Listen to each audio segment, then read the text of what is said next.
I'm on a date tonight, so I'll have to just up and go to... No, I'll just do it in front of her, shouldn't I? He's kept going! He scored! Oh, Stockport pressure.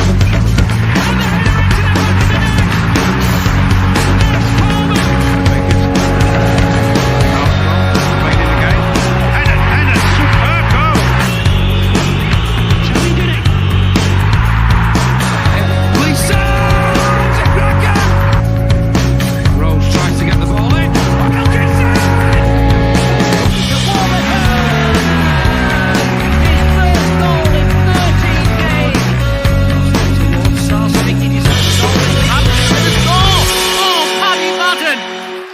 It's a 5-star performance from Stockport County. All right, we've got a small house, but we've got a big bloody heart, I tell you.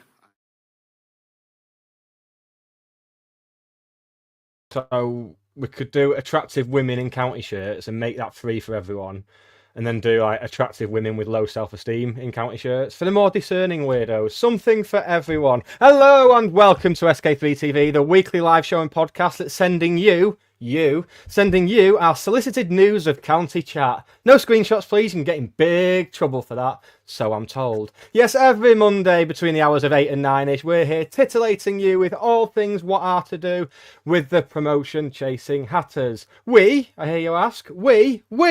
Who's we? It's me, and it's Hannah. Hello. I'm just waiting for someone else to reply to John Bilsbury saying, yes, I've got sound. I can hear you. Dan's got sound. We're good. John, it's a you problem. For the first time ever, I can't imagine John Bilsbury ever being a problem. Oh my goodness, I'm still a little bit traumatized from the events of Michelle Mansfield yesterday.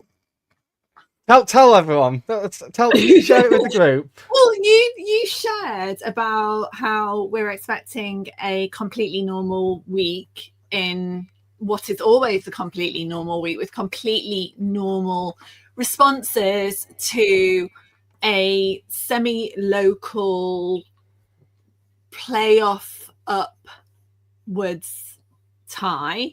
Those were all words. Definitely. Yeah, you said something about the grown men, and I suggested that actually, due to the sterling efforts of Michelle from Mansfield, that it was now a level playing field and equality for all, and there were zero issues with women in having completely normal responses as well. And John Bilsbury said, thank you for introducing me to Michelle from Mansfield. And I'm thinking, do you know what?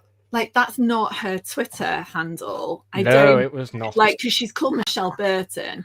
Not like, I mean, she's owning it.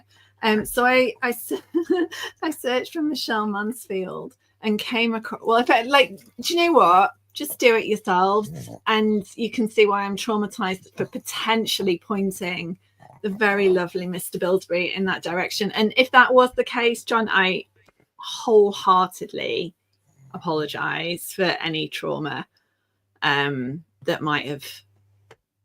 No, it can't be me. That's 0 days. 0 days since our last nonsense.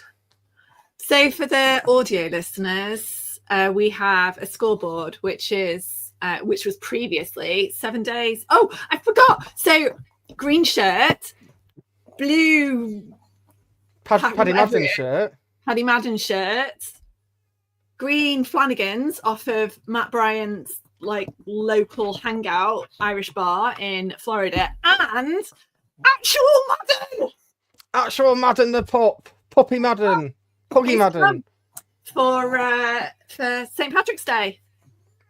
We're doing our bit.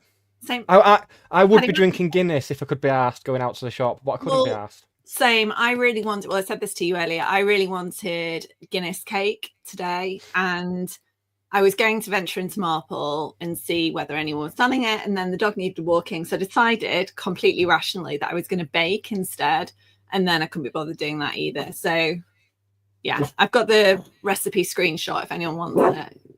Right, shush. We've got a sweepstake going as well to see how long it is before I have to pay one of the children to come and retrieve the dog because I don't think it's his first podcast appearance. He's a bit nervous.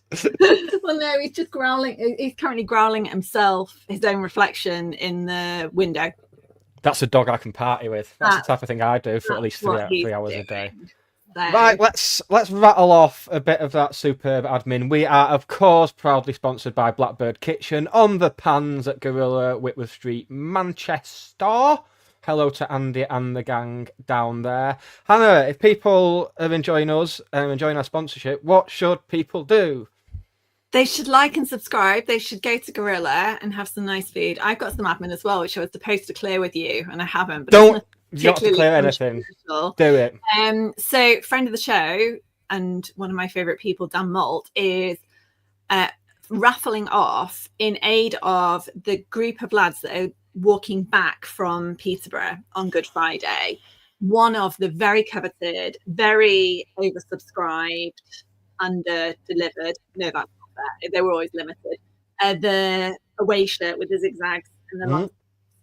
So you can go on. There's, I can send you information, or it's on the Stockport County supporters group. If you just search for Dan Malt, which is spelled Moult, and it's for a cracking cause. And there are no more of those shirts available, so it's a great opportunity to grab one. And it's XL, so that's like a large.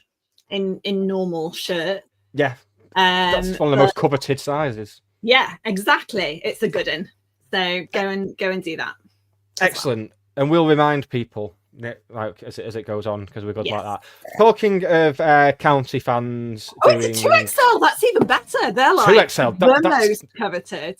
I think I might get involved now. People scream fix though. We're definitely on 0 days since our last nonsense, because we're just turning normal stuff into nonsense. But on a more serious note, talking of county fans doing good stuff, the county fan base was saddened to hear of the passing of Lou Spalding last week. A properly part of the fabric of the club. Obviously, he'd been ill for a while. And sadly passed away last week. So our condolences go out to, I was going to say everyone who knows Lou, but everyone knows Lou. And do you know what? On Saturday, there was, so obviously they were kind of aiming, it was 68th minute. Lou was 68 when he died. So there was this completely constant minute of applause from the entire of the away end, which I haven't seen anything like that for anyone. And then the biggest kind of round of the scarf, and then Tanto scored. So it was a perfect kind of few minutes of county tribute to Lou, but really sad news. Yeah, in the early non-league days, once the club stopped doing official coaches, Lou was I'd say a big part of the reason why the fan base held up as it did numbers wise during that time, because there's certainly no reason to go and watch the football, but with the finger post coaches, people, it was accessible. And from an admin point of view, Ian Brown has taken over running the finger post coaches, at least for the rest of the season. I don't know what the plans are kind of long term. But they're still continuing all the little touches, like the hot drinks that Lou used to do and bring to you, and all of that. So Ian's, and I think he's been posting on the Facebook group, so that will continue. Although I was really sad when it didn't have the message at the end saying text Lou, because you that you can pay online, but then there was a text Lou but not after 7 o'clock. Confirm. Yeah, I missed that. And also big up to anyone who runs a coach, because that's one of the most that and running a five-a-side team are the two most thankless tasks on earth. Forget being Prime Minister or England manager; those are the two most thankless tasks. You can't win. Madden agrees. Madden agrees. Madden's trying. And do you know what? It might be 809 for anyone who had that one particularly. Excellent. I was going to say 807, so I'm not far off. Maybe someone was closer. I'll just send the text and then we'll wait and see if someone comes and gets them. Well, we have got a packed show for you. We have got analysis and chatter about the win at Bolton on Saturday, and we will also be talking Wrexham, will we not, from 8:30 with who, Hannah? was on mute. Like, Yeah, I have no sound then. 5 years we've been saying that, and it's still a thing. That was a big advert for Matt then. That was Yeah. like Matt's big moment. Yeah, Matt from Racecourse Ramble. So I've been on the Racecourse Ramble podcast a few times, and they are always really lovely. And I think I've met Matt in person. He texted me earlier. He was like, "Sorry, I'm late in replying. I did a half marathon this morning." So he's one of those like super athletic types of that you really don't need to apologize. Oh well, me and him have got a lot in common then, because he's ran a half marathon. I also have legs, so we're gonna have a lot to chat about. Same. But yeah, he is a completely normal Wrexham fan. I am not having that. I'm Do you know I'm what? not having it that any of us have got normal fans. Do you know what? He's from actual Wales as well. Oh, that's nice. I hope he comes on. I hope he comes and puts an American accent on when he comes on, just to fool everyone. Right, talking of fans being weird, we'll get on to Bolton after this short break.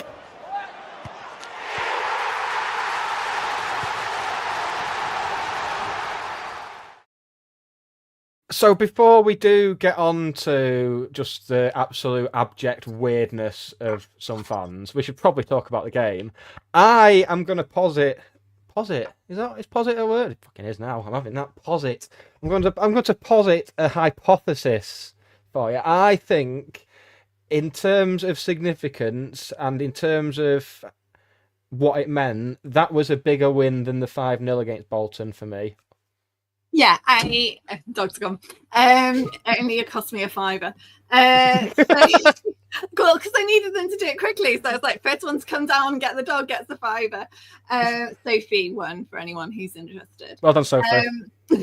So yeah, it did. And although I am very much in I'm not that into the idea of promotion camp, you get to this type of time of the season, but you're also, it's the teams like adjacent within a couple of places, and they start to be really, really significant. And regardless of the 5-0 win, which honestly I wasn't expecting either, despite Bolton's really quite varying form, they have been so much better under Schumacher.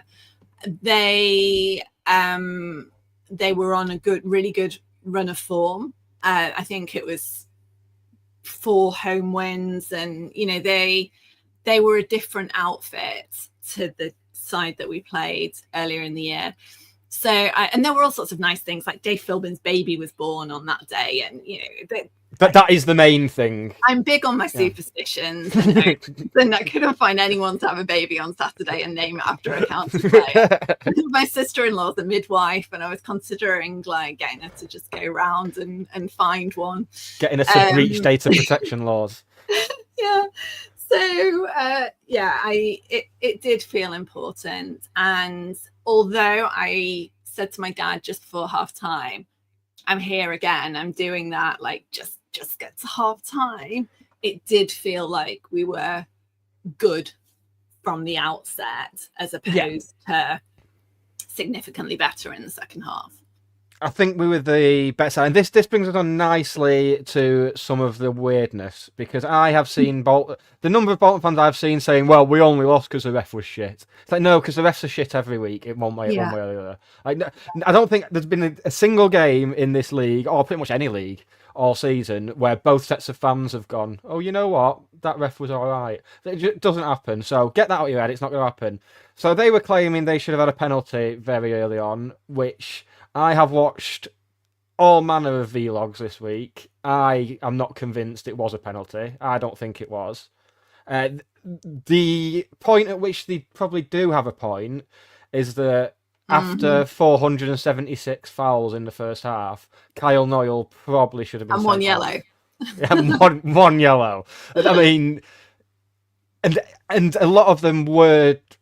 A lot of the fouls after he'd been booked were on their own worthy of yellows. I was very surprised.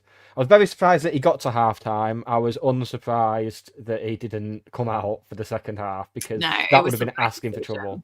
Yeah. And, their fans, like we've done it a few times this season, like absolutely throwing pelters at the ref and his assistants when he walked off.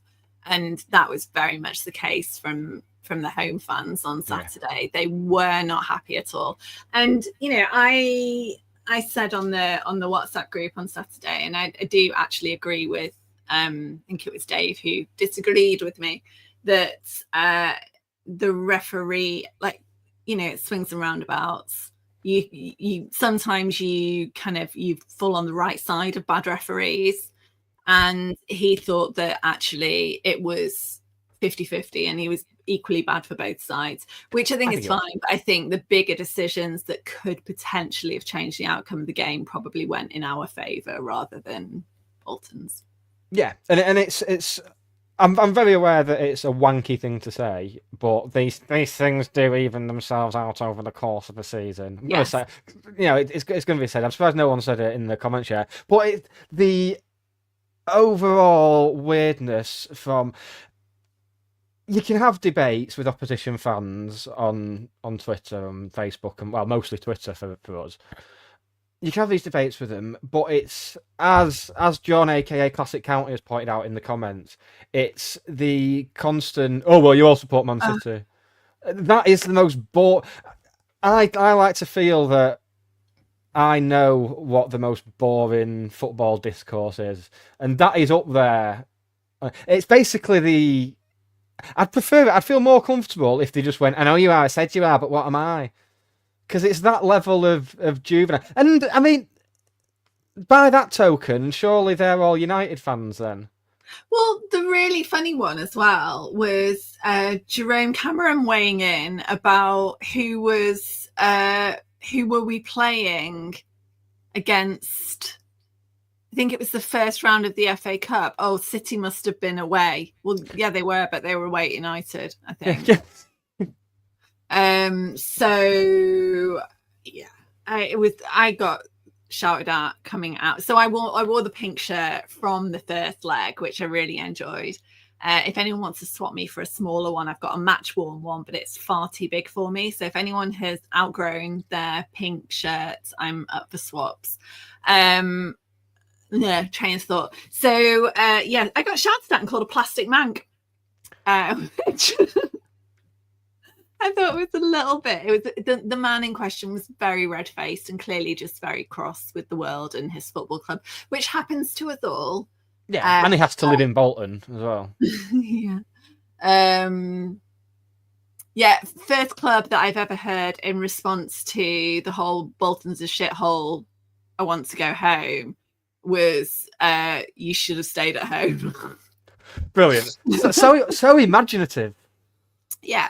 It's very they're a very odd fan base, but do you know what? I think it's an entitlement / you know, they're living in the past. So, you know, like we have a lot of fans, and we've talked about this a lot, who, you know, keep harping back to the National League. They almost do the reverse in terms of they still think of themselves as being too good for them. And if Derby come back down, we'll see that a lot from them. Yeah. Similarly, Derby, the worst side the Premier League has ever seen. Can't wait for that.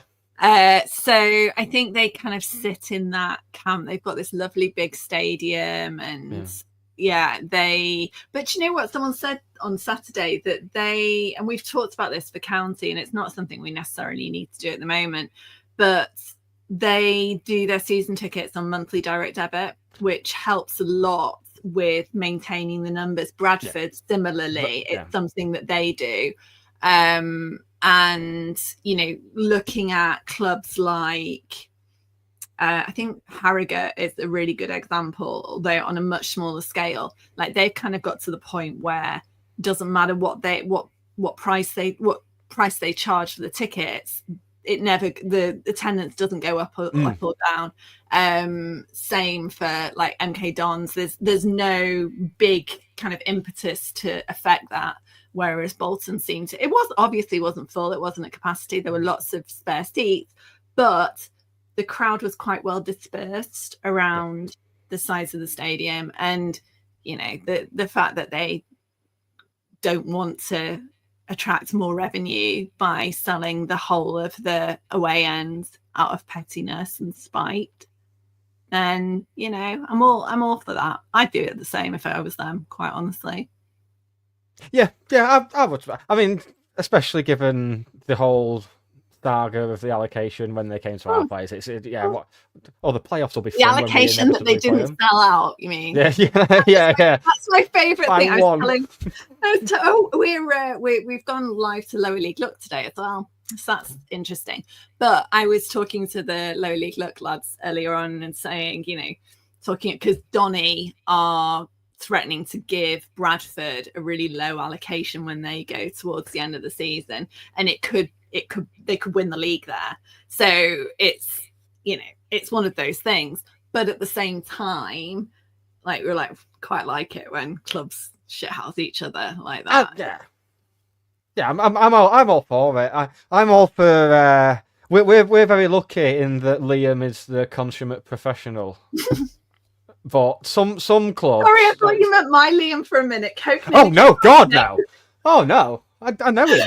I'm not an idiot. Liam Richardson is the consummate professional. But you see some of the tips. I mean, Barrow posted something about a clear penalty they should have got yesterday, and it's very there's a lot of this with clubs. On Ben Whitfield, funnily enough. Ben Whitfield, that was it. Yeah. Barrow's social media, it's a lad called Ethan that does it, and they take a lot of things very personally. They're very much fans first, I think, which causes some conflicts of interest, perhaps. Oh, God. We are inevitably going to play Bolton in the playoffs. I've just got this. It's going to be Bolton or Wrexham if it's the playoffs. So. Yeah, but did you know that they haven't beaten us in the league since 1998? And we now have done the league double over them for the first time since 1903. So, bring it. Not that we're going in the playoffs. Not that that's happening. No, of course, because we're going up automatically. Everyone knows that. Well, we'll see about that.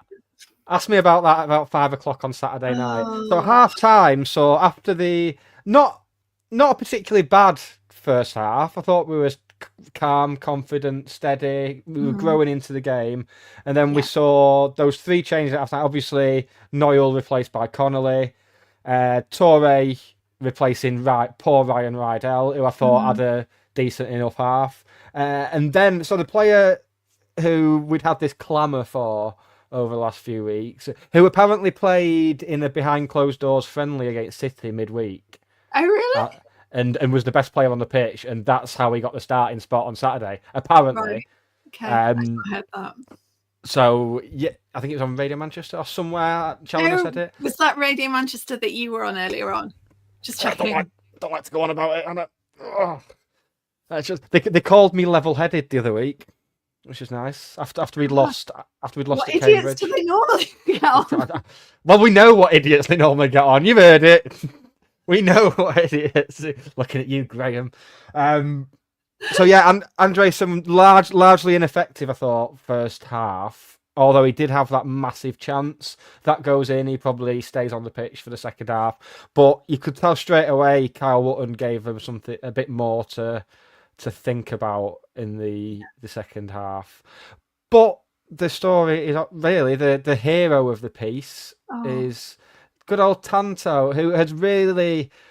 We said when Louis Barry went that we've got this is a chance for Tanto to step up, and you can tell now that he's match fit, he's raring to go, he's confident, he's a happy lad, and that was just a superb goal.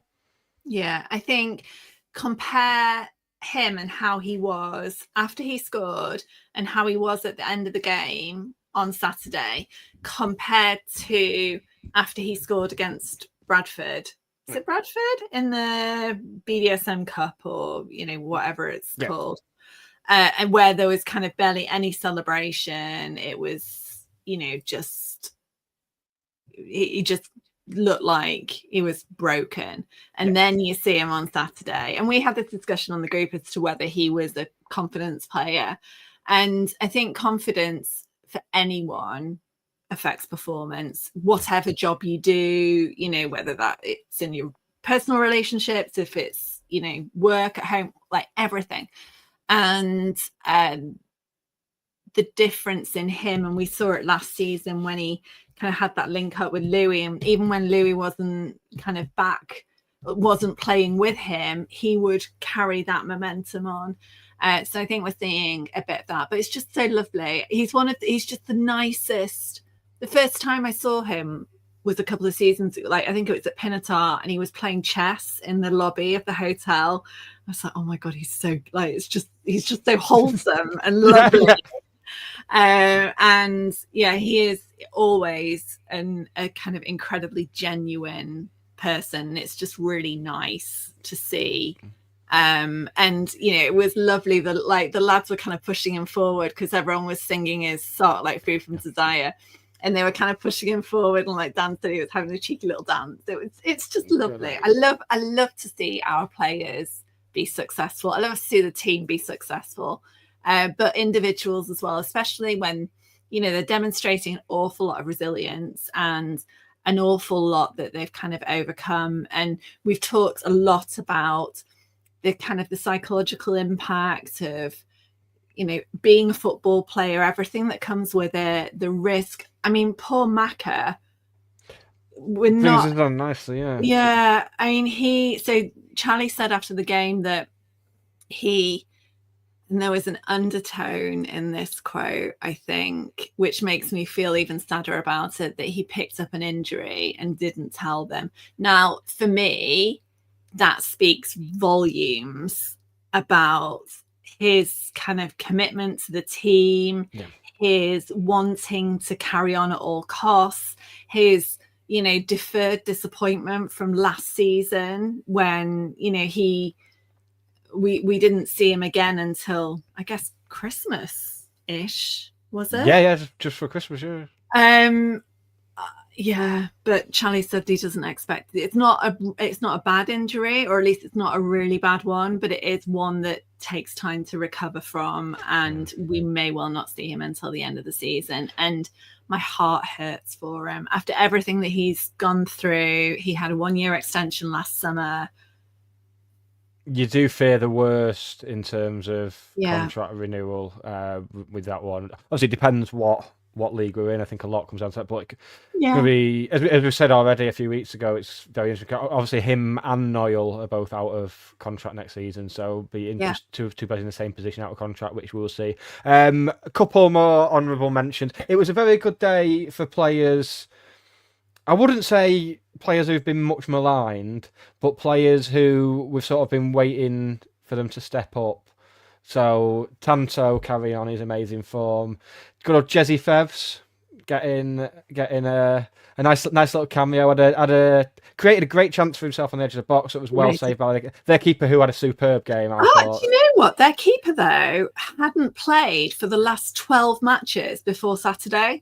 So I didn't kind of like it seems to be a selection thing rather than a injury thing, but I don't know that for sure.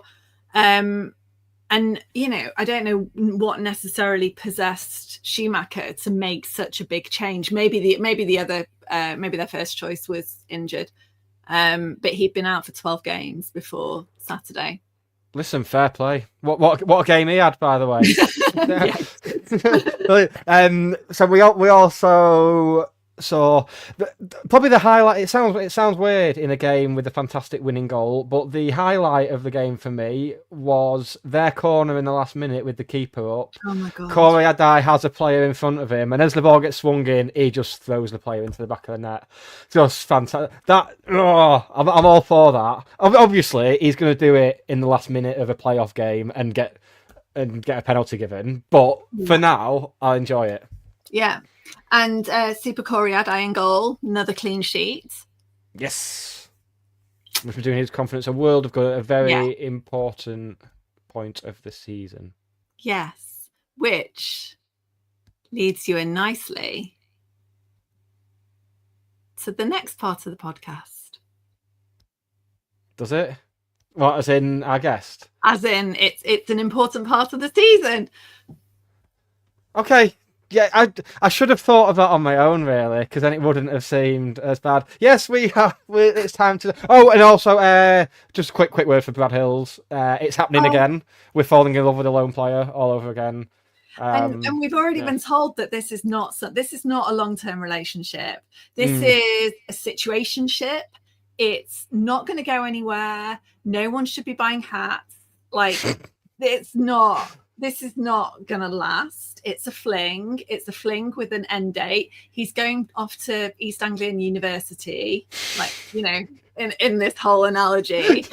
But oh my God, I wish we could keep him. It's happened. I think we're on the rebound. We're on the rebound from falling in love with any lessons. We have not learned any lessons. We've not gone to therapy. We've not spoken to our families and friends. We've not even deleted Louis Barry's number. It's just. But here we are. We're still checking. Like, someone sent that. Oh, I think it was on the. We've got so for the DEI external working group. We've got. We share kind of things that we've seen from other clubs, and Hull City did a BSL version of UB40's Can't Help Falling in Love with You. And so the players were signing individual bits. And I'm sat there like, my only interest is whether Louis Barry's going to pop up. And I know in my head that he's not. Like, he's injured. He's, you know, probably back at Villa. I don't know what on earth he's doing. But I was there like... We're still checking our ex's Facebook, despite the fact we've got with someone else. Yeah, trouble. And then we're going to have a summer of people replying to county tweets saying that's not Brad Hill's signing. So, I'm done with it already. Just let me hibernate up until. In fact, no. Yes, let me hibernate till past Saturday, because it is, of course, our old mates, the rivalry that everyone claims isn't a rivalry, which probably makes it a rivalry. Just normal. Definitely not a derby. I will say I argued with someone on the Cheadle End concourse about that the other week. Some poor man that I've never met, but I told him it's his own fault because he wasn't even in our conversation, and then he just went, "Oh, it's a derby in a couple of weeks." Like, what? He's like, "Oh, derby against County." I was like, what? He's like, "Oh, he said derby against Wrexham." I was like, "Derby in the Championship." He's like, No, it's the derby." I was like, "It's not a derby. It's a competitive or circumstantial rivalry. Let's find out what it was." With Matt from Racecourse Ramble straight after this.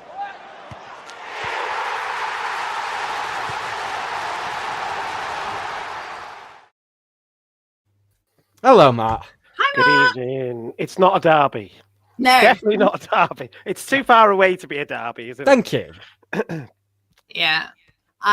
Although saying that, I was talking to Adam Temple, who is the assistant manager at Fleetwood last week, and he was talking about the Barrow Carlisle shenanigans and how they're like 90 minutes away from each other, but it's still like it's a derby. Bolton was advertised by our club as a derby at the weekends. I don't. We have it with we had it with Newtown. They were calling it the Welsh Derby, and I was a bit like, it's half a country away. So it doesn't. I always assume the derby is just your closest club.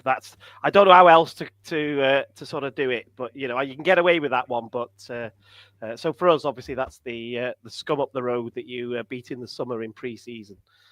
That is our derby. Who's your closest in League One, though? Is it us? Our closest is probably. Just trying to think. Somebody's gonna. It probably is. Yeah, it's still not a derby. Still, don't worry. No, it's all right. Okay, good. Good. Yeah. Well, my favourite thing. One of my many favourite things about Wrexham, apart from the fact that you're a proper club that's done your time, Very kind of you. This is very unusual. This so far. Go on. You know what you get from me. Nick's my This is the thinking county fans podcast. Oh, as long as what the county fan is thinking is, oh, can I smell toast? Is the left side of my face drooping a bit? That's the type of thinking we're on about. But no, I prefer Rob McElhenney to Ryan Reynolds and always have. So outlier there. But my ultimate favourite thing about Wrexham has been over the last few years, since you started working your way up the leagues, this whole thing of, well, their style of play, that they'll get found out in the next league up. And yet here you are on the verge of getting to the Championship. It's great, isn't it? Yeah, but it does. I understand why people say it, though. It does feel like we don't have necessarily well, it's just because it's not very pretty, isn't it? We don't have a nice style of play that's repetitive that you feel like can deliver results, and I think that's the issue. But we are a team that, regardless of that, can find a way. And I think that is, whether you think that's a good thing or a bad thing, it seems to work, or it's worked so far. Let's put it like that. It's got us to where we are, hasn't it? Which is within touching distance of an automatic promotion spot, when I would have snapped your hands off for mid-table at the start of the season. That said, I don't think we quite expected everybody would be perhaps collapsing around us. Like I thought Huddersfield and Bolton would be much better. Right? I didn't think, no disrespect, I didn't think you'd be up there, because I felt like you would build in for perhaps next season. Yeah. That was just my early take. So I don't, you know your side better than me, so you can call me an idiot. Okay. I thought that's how it felt. Yeah. Although perhaps Louis Barry skewed the barometer, perhaps, because obviously he was just so sensational most weeks, wasn't he? But yeah, here we are. Listen, here we are, and after 80 something minutes on Saturday, I was a bit like, we haven't quite got it. And then, we score a wonder goal to get a winner at Wickham, and here we are again. So. In difficult circumstances as well on Saturday, we should touch on. I was watching it on the stream. It's really, really horrible to see. Obviously, the fan seems to be touchwood in a better condition, touchwood and everything. Great to see how everyone sort of banded together. People weren't dickheads about it, as you always get a minority who can be dickheads about this type of thing. There was none of that. Is fantastic. But I just had this feeling after that, when this sort of thing happens, it's very difficult to get a game of football going again after that. And I just thought, well, this has got 0-0 written all over it, which would have been quite nice for us. 0-0. To be honest, I said exactly the same, because we were all trying to work out what was going to happen, weren't we? Because we've seen games called off, to be fair, even though it was late it was about the 76th minute of game time. You see teams go away, and then you're like, oh, well, what's going to happen here? Do we replay it all? Do we replay the last 20 minutes? What happens? And I was sat here and I said, well, what if it restarts? We'll just play it out probably, and both teams will talk about how distraught they were afterwards and how it's affected the game. And that's what I was expecting. But this seemed a bit different. I'll tell you why this was a little bit different. Like, listening to the people who were there, because I wasn't there, I was having to follow along on the stream from Barbados. Not obviously on a legal stream or whatever. We watch our games in the same place. Yeah, but we must be in the same bar. So people were saying that it was really serious, because they were holding up barriers and screens while they were giving medical attention. So this wasn't like just somebody doing a little bit of checking, are you okay, or what's. This was like, it sounded much worse. So I was like, I'm not sure this is gonna finish this, but credit to him. Phil Parkinson said afterward, Wickham were excellent, which is really weird. Their fans have been excellent about it. They've not been idiots about it in any way. They've been top draw.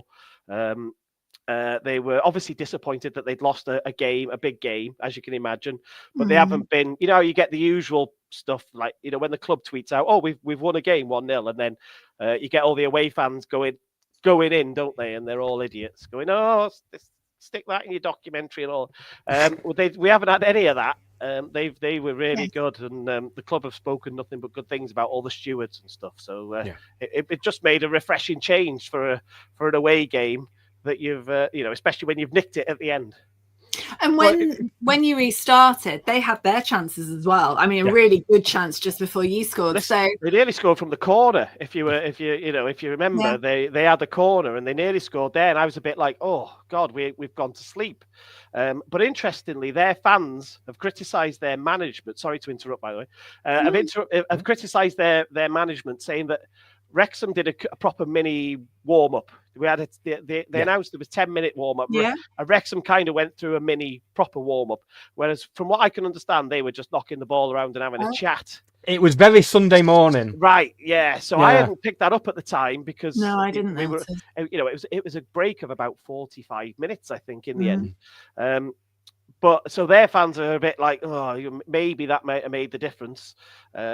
And when you think about that chance that I can't remember the fella's name, but got a chance right at the end that Arthur Okonkwo saves. Yeah. You know, if you're a bit more switched on, maybe you're braver and you fire it in with a bit of venom, or you pick a different corner or whatever. But them's the breaks, aren't they? You win some, you lose some.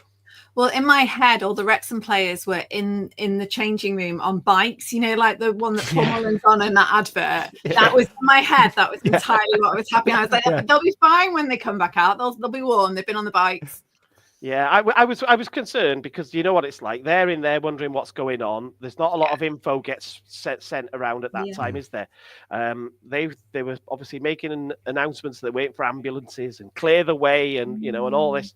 So it wasn't the best end to a game from that point of view.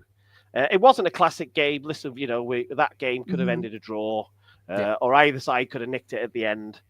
But it fell our way. We were lucky that our £2 million striker just happens to fall on his good foot, and I think it takes a slight deflection if you watch it. I think it gets a little nick, but that's the breaks, isn't it? That's football, unfortunately for Wickham. And you do often find that the games are like that. Between two sides hunting promotion, you will. We found it on Saturday. The game will be a bit. I watched cagey. it. I watched your game. Classic. I did watch it. Oh, I'm sorry. And I was super impressed again. I watched. I said I went pre-season to watch you versus Chester because it was close and Wrexham didn't have anything going on. And I remember saying to Hannah at the time, I said, I thought I know it was only against Chester, but I thought there were some good signs there for you. And obviously then you had a lot of injuries, didn't you, at the start of the season, which didn't help and all that. But here you are. So and we're set up for another one that could be like what you're saying, Nick, is it could be tight and tense. And it could end 0-0 or somebody could nick it. I don't think it's going to be I know you joke about we win at home and you win at home. But I think the situation is probably that first half might just be a waste of time in this game because nobody will want to commit early, I don't think. Everyone be really safe. And Parky doesn't overcommit early. So there's no chance we're going to come out all guns blazing because we haven't done that all season to anybody.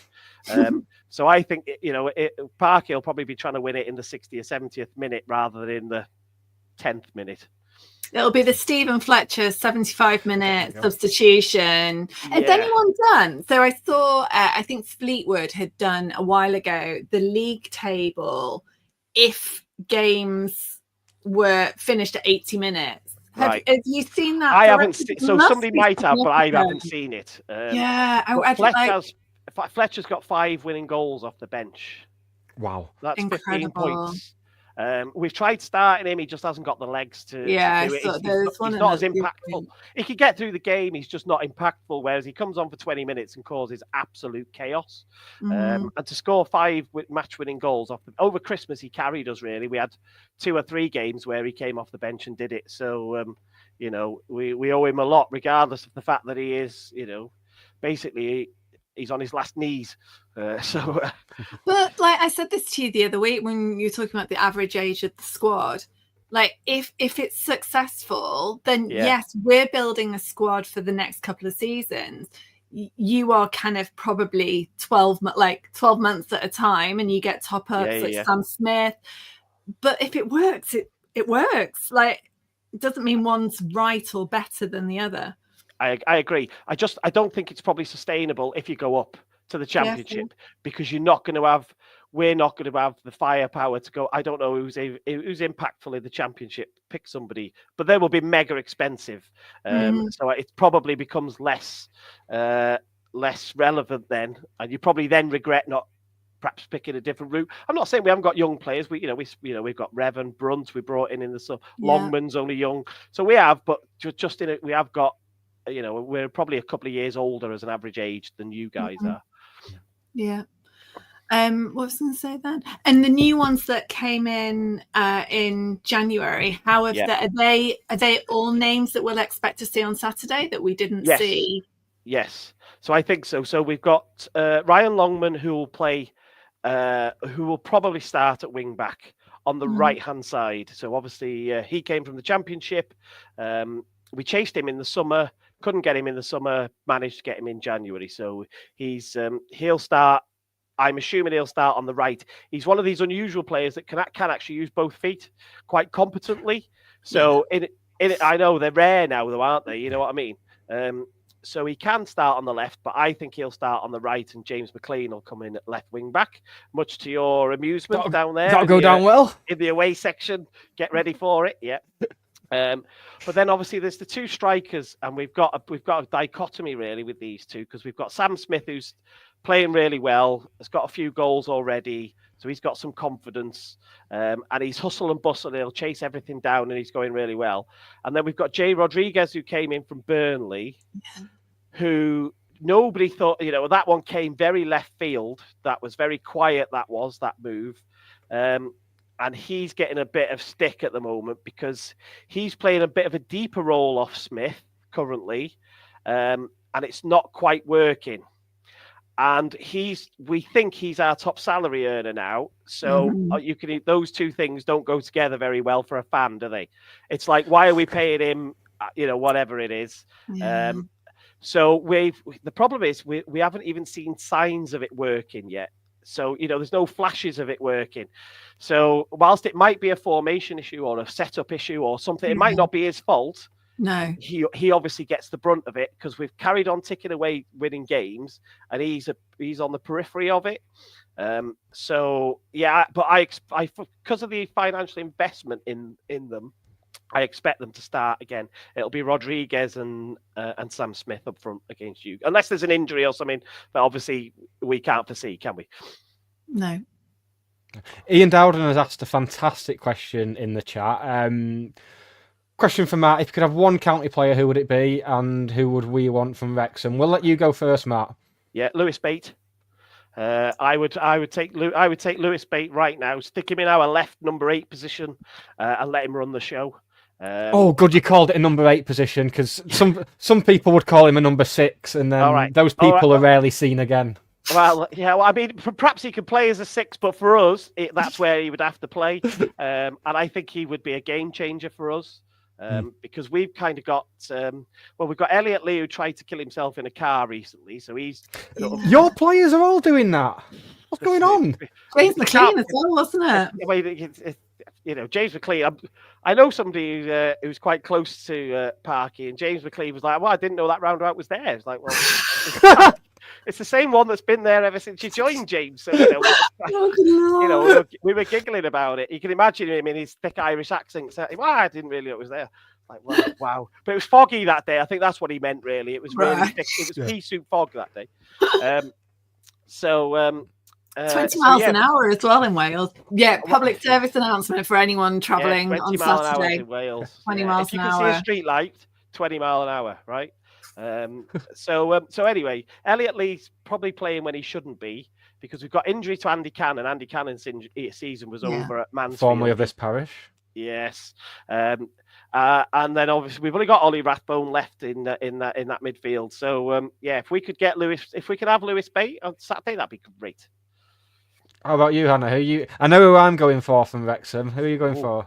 It's a toss-up. This gets controversial now. No, it's not really. I know who I'd have if I were you. Can I tell you who I think you should have at some? Can I go last or first? Whatever. Yeah, you can go last. Yep. I would take. I was kind of weighing up the relative benefits of Max Clayworth and Elliot Lee. Wouldn't have picked either of them for you. I'd have gone Clayworth. He's a right-footed Ethan Pye. Right. Sorted. Yeah, but then to be very stereotypical Stockport County fan, we need the goals as well. So that was my rationale. But some of those younger ones, Brunt, like Harry, that he was absolutely devastated. Obviously, Mansfield fan, really wanted him back. He was going to Peterborough, apparently. Oh, really? Well, this is remember, this is Darren McAntony telling the story. Oh. It's embellished. It's probably true, but it's embellished, isn't it? Right. Yeah? There's some extra sauce on it. So apparently he was on his way there, and the way he tells it is we phoned up and offered $3,000 a week more. Okay. So it probably wasn't $3,000 a week, but it was probably more, because if your agent's any good, he's going to get you more money off Wrexham than he is off Peterborough, isn't he? So that's the story. Darrag's still got a chip on his shoulder about Johnson Clark Harris as well, because he goes on about Wrexham being in for him. Yeah, he did. I remember that.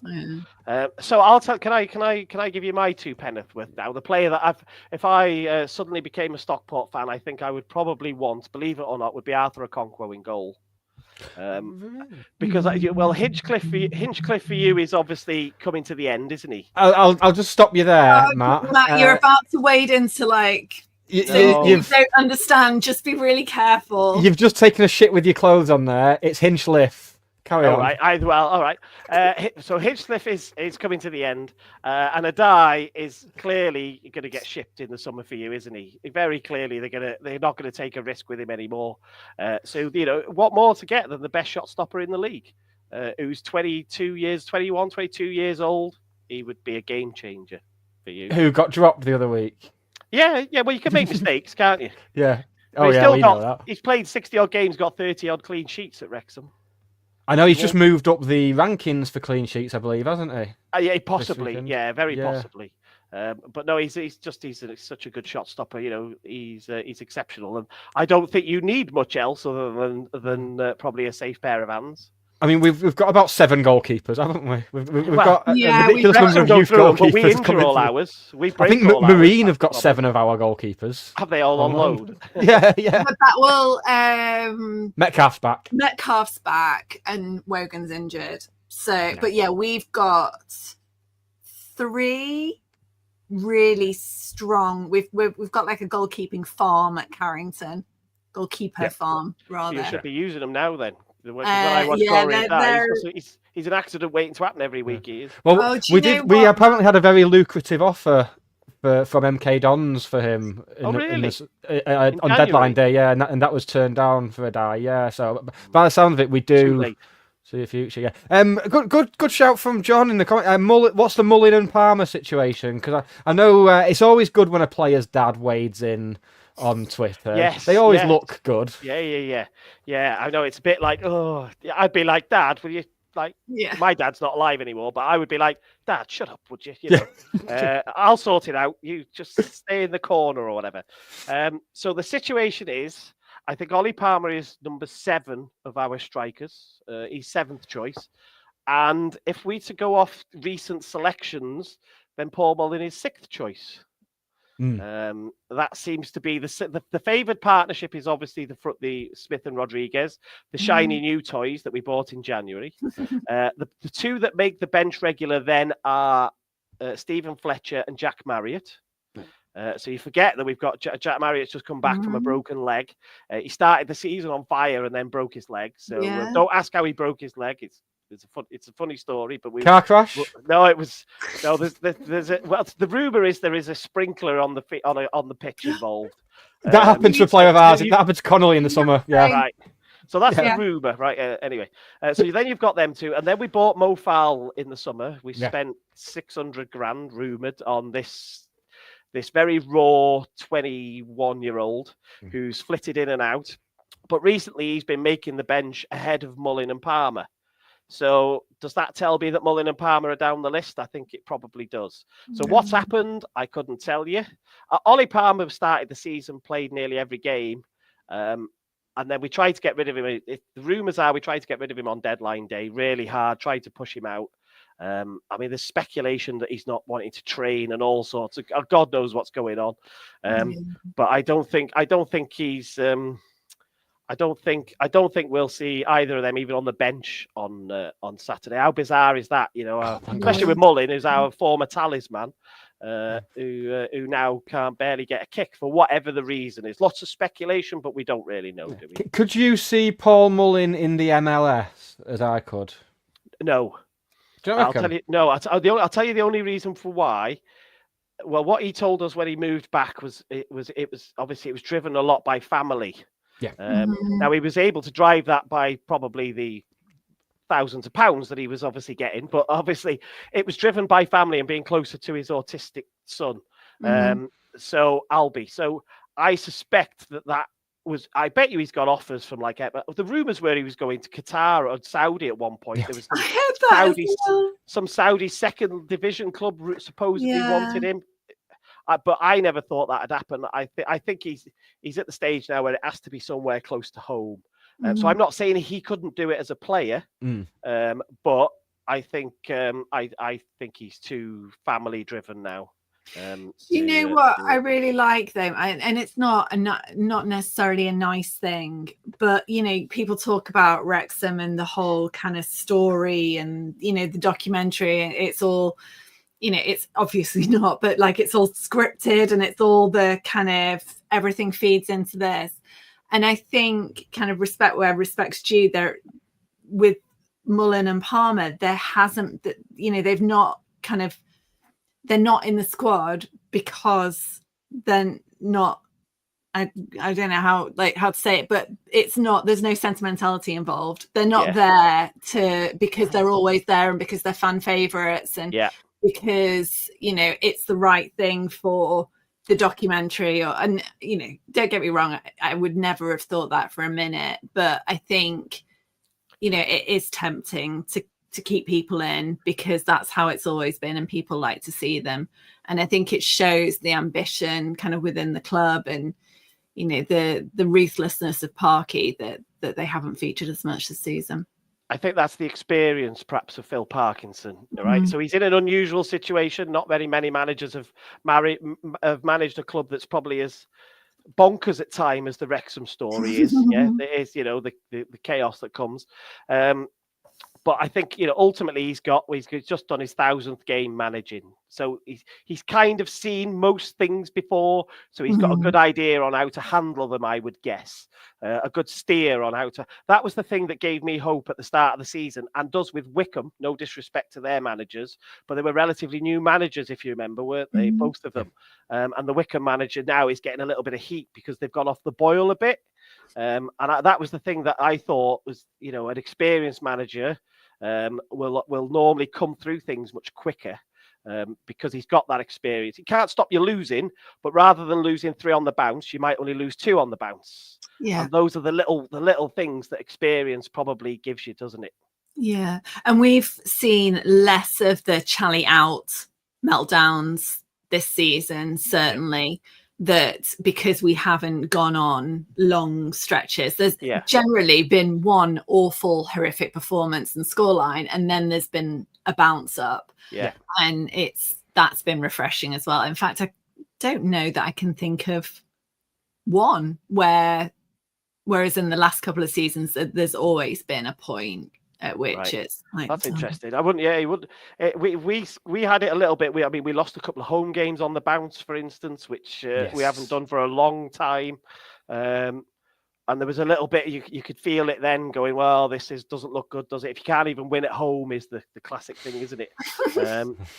But you know, generally, I don't think people dislike Phil Parkinson. I think they would love him just to be a bit more pragmatic, a bit more, you know, a bit more.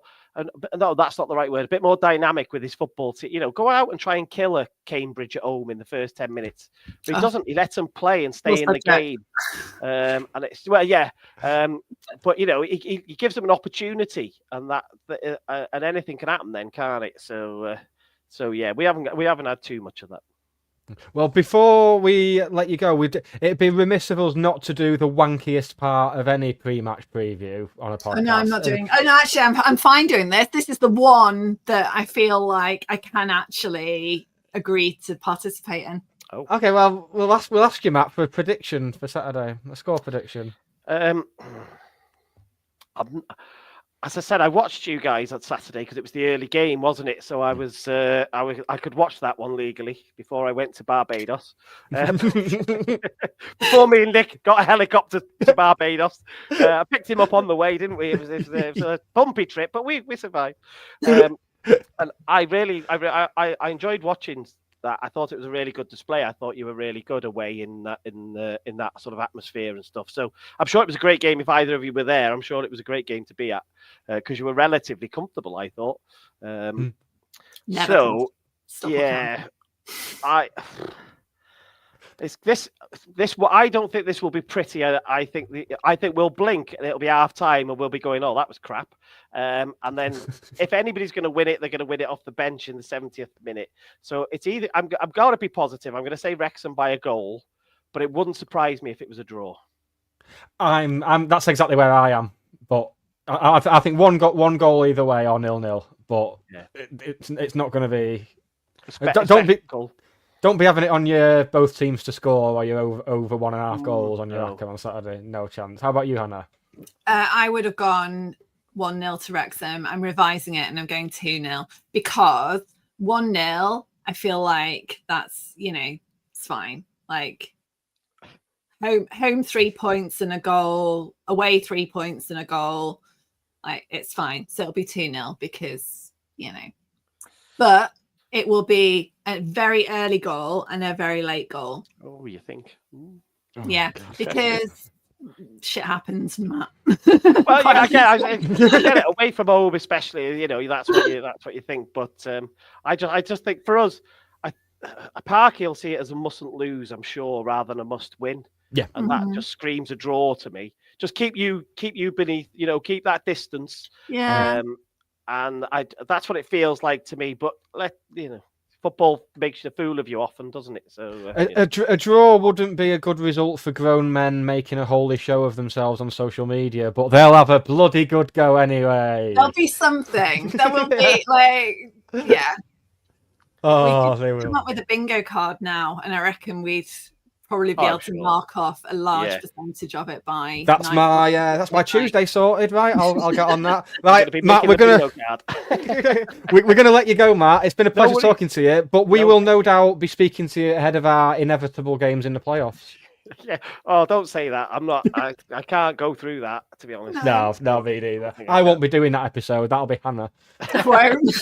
I'll be rocking in a corner by then. Just send us a voice note in that case, and we'll publish it on Acast. Thank you so much, Matt. All the best for the season after Saturday. Yeah, apart from Saturday, obviously. Yeah. Thanks very much. Nice one, pal. See ya. All right.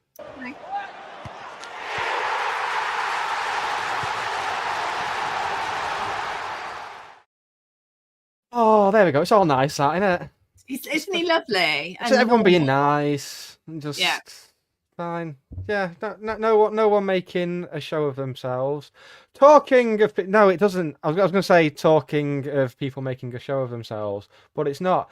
Jim Gannon, Bewitched, A Lovely Pint of Guinness, Father Ted, Pete Doherty's Nana, badly tarmac drives in this country. Yes, the Irish nation has given us so much. So what with it being St. Patrick's Day, friend of the show, Chris Eaton, has put together a very special edition of the segment we like to call Random County Non-League Goal of the Week, featuring not one, not two, not even three of... You get the picture. Here's 10 Paddy Madden goals for your ears, eyes, and, most importantly, your hearts.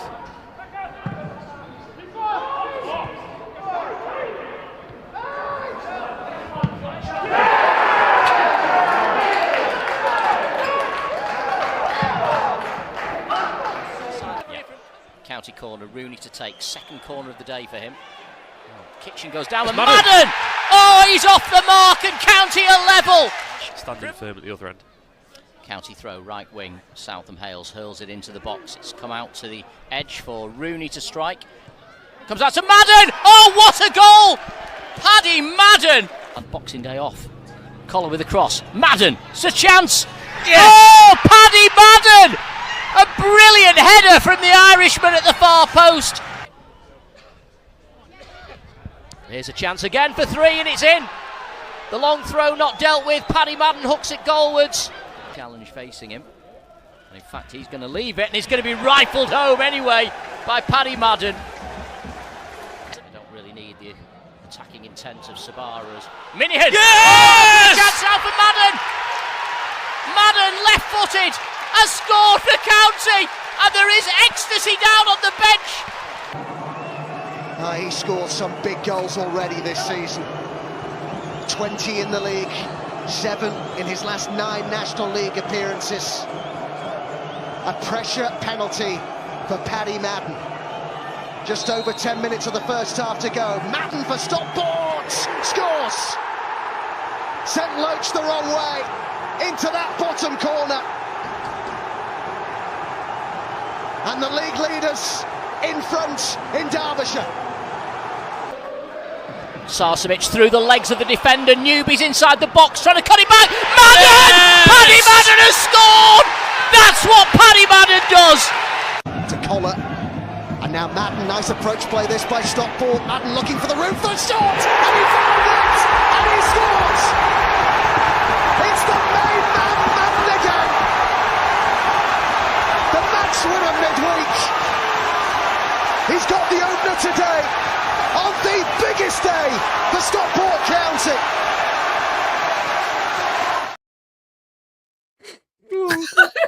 Genuinely got me there.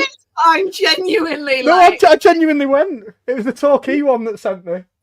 I was the Chesterfield one, and like they was on BT Sport. The girls are watching it, and I'm there at the end, topically singing "Fuck you, Wrexham, we're gonna win the league," and they're like, "What's Mummy saying? What's Mummy saying?" Oh God! Oh, was not expecting that. Oh, more tears next Monday after the Wrexham game. Oh, thanks, Chris Eaton. You've just left us a wreck. Oh, it's like we've just done a watch along of the boy in the striped pajamas or something. Oh God! You know what? Last Tuesday, was it last Tuesday? I went to Salford Chesterfield. You did. And I was immediately very excited about it, and then remembered that there was no Paddy Madden because on his birthday, he got a card from the referee. So he wasn't playing. But I did get 90 minutes of Ash Palmer, which was always lovely. satisfying, isn't it? Yeah. And hang out with Grant McCann. The circles you move in. Random Tuesday night. Yeah. So I miss Paddy. Yeah. I mean, I don't think Chesterfield have even got much of a chance of going up this year. I was going to say, you know what? They're on a bit of a playoff push. I mean, they were. Was it 3-0, 4-0? I can't remember. Yeah, 4-0. Because in the 2 Salford games I've been to this season, I've seen them concede 12 goals. And I've kind of said to Will that maybe I shouldn't go again because you're definitely a problem. It's not a great record. Yeah, but so it was more that Salford were not good, and Adelican got sent off early on, so that didn't help matters. That's not help, either. yeah. But yeah, I was disappointed not to have a bit of Madam Magic. I'm feeling all feelings now. I feel like we've kind of ended on a really low note. No, it's nice. It was good. It's good to remember, as anyone who paid £80 to go and see Peter Kay recently will attest. Do you know what? There's loads. If anyone's interested in seeing Peter Kay, there's shitloads of tickets on Twicket below face value. Just not very good, apparently. Well, I wonder if that's what it is, and maybe touts are struggling to shift them. So yeah, loads and below face value.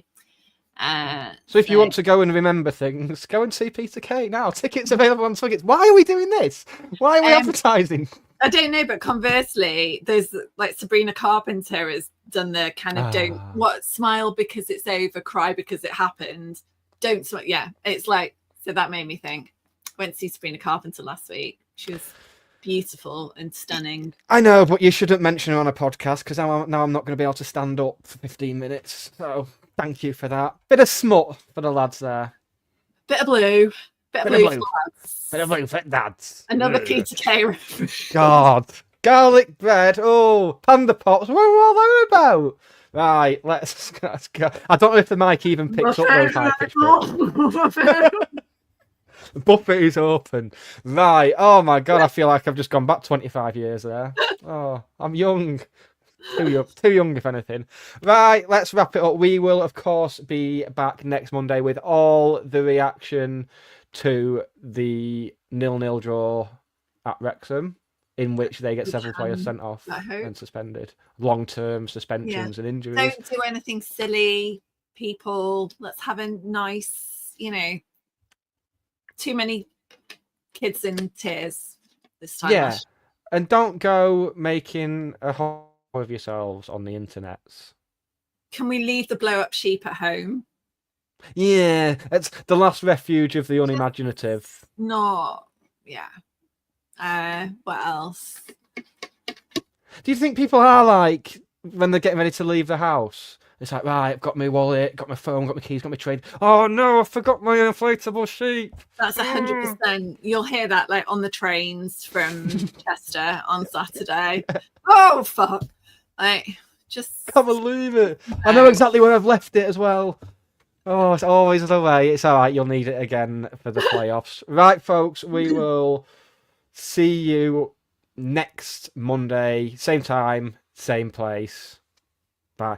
I'm trying to think of a cool sign off, but I'm just bye. Bye. Bye.